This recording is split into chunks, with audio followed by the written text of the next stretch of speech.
Magandang umaga sa inyong lahat. Ngayon nais kong pag-usapan ng isang mahalagang issue na hindi lamang nakakapekto sa lokal na komunidad kundi pati na rin sa ating planeta. Ito ang epekto sa kapaligiran o kalikasan ng pagmimina.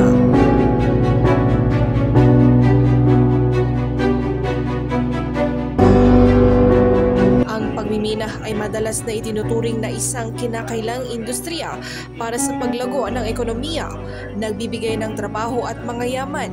Gayunpaman, ang mga konsekwensya ng mga aktibidad sa pagmimina ay nagdudulot ng malalaking alalahanin.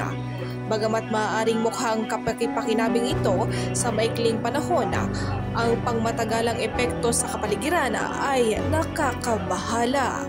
Sa ngayon, marami ng lugar ang kumakaharap sa naturang issue tulad ng probinsya ng Benguet, partikular sa barangay Bulalakaw at Ginawang, pati na rin sa probinsya ng Nueva Vizcaya sa Dupax del Norte. May mga nagpapatupad na rin ng rally at pagbabarikada sa mga kalsada upang hindi makapasok ang mga mining companies sa kanilang nasasakupan.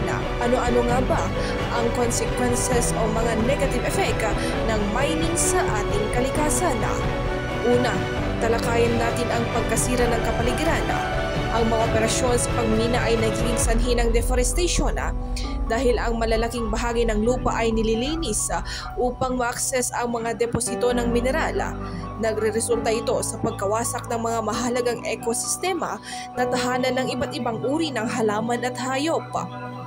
Dagdag pa rito, ang pagtanggal ng mga halaman ay nakakasira sa struktura ng lupa na nagdudulot ng pagguho.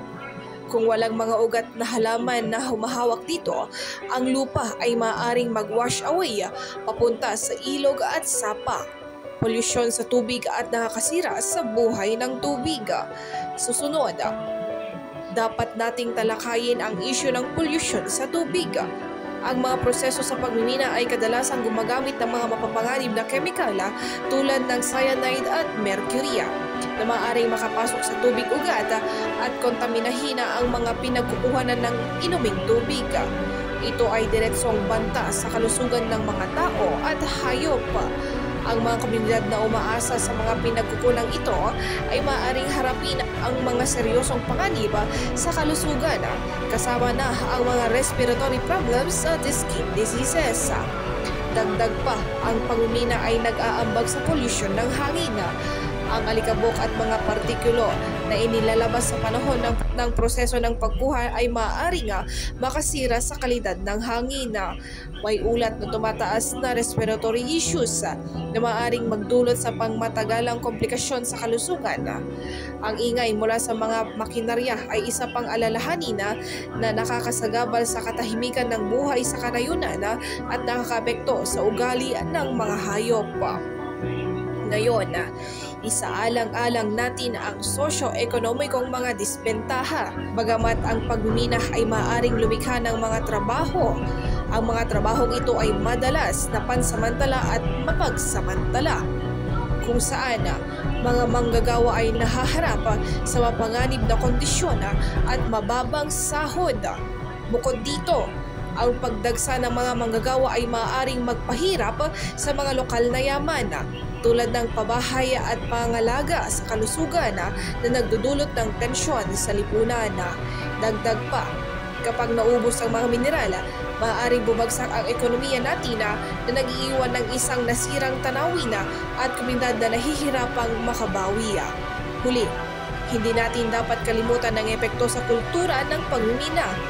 Maraming mga katutubong komunidad ang may malalim na ugnayan sa kanilang lupa na hindi lamang isang lugar upang manirahan kundi isang pinagkukunan ng pagkakakilanlan at pamana. Ang pagmimina ay nakakasira sa mga kultural na tanawin na ito na nagdudulot ng pagkawala ng mga tradisyon at paraan ng pamumuhay na pinahalagahan sa loob ng mga henerasyon. Sa konklusyon, habang ang pagmimina ay maaaring magdala ng mga panandaliang benepisyo sa ekonomiya, ang mga pangmatagalang disbentahe sa kapaligiran, kalusugan at lipunan ay higit na nakakabahala. Mahalaga para sa mga tagagawa ng patakaran, negosyo at mga komunidad na isaalang-alang ang mga napapanatiling alternatibo na inuuna ang kapakanan ng kapaligiran at ng mga tao. Maraming salamat sa inyong pakikinig at magtulungan tayo upang protektahan ang ating kalikasan at isaalang-alang ang kinabukasan nating lahat. At ako si Bombo Noverganin. This is Bombo Radio Philippines #1 and most trusted source of news and information, Basta Radio. Bombo!